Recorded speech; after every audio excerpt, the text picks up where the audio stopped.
মই ৰাহুল গান্ধী আৰু মাদানীক চ্যালেঞ্জ কৰি কব খুজিছো, সাহস আছে যদি অসমীয়াৰ লগত যুঁজি চাওক, অসমীয়াৰ লগত এইবাৰ যুঁজি চাওক।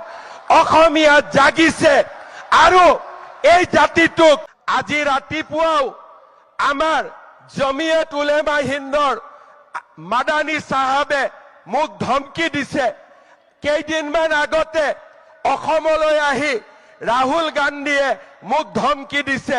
মই আজি মাদানী আৰু ৰাহুল গান্ধীক এটাই কথা কব খোজো, আপোনালোকে যিমানেই মোক ধমকি দিব, অসমক আপোনালোকে যিমানেই ধমকি দিব চেষ্টা কৰিব, অসমে লাচিতৰ হেংদান আকৌ এবাৰ হাতত তুলি ল'ব আৰু আমি প্ৰমাণ কৰিম যে অসমীয়ায়ো অসমবাসীয়েও ভাৰতীয় লোকসকলে কেনেকৈ জীয়াই থাকিব লাগে আমি তাক জানো আৰু সেই সংগ্ৰামখন আমি আকৌ এবাৰ যুঁজিব খুজিছো, আমি জিকিব খুজিছো।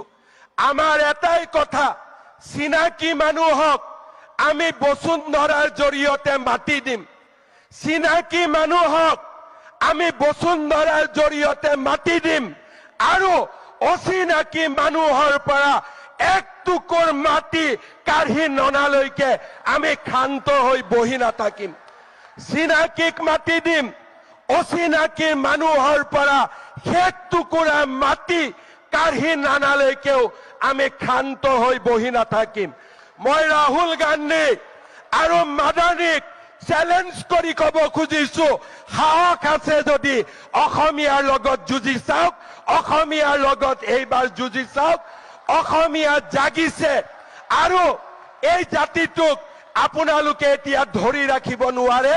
শেষ বিন্দু বুকুৰ তেজ থাকালৈকে আমি যুঁজিম আৰু অকল আমি যুঁজিমেই, এনে নহয় আমি জিকিম। এই হৈছে আমাৰ সংকল্প।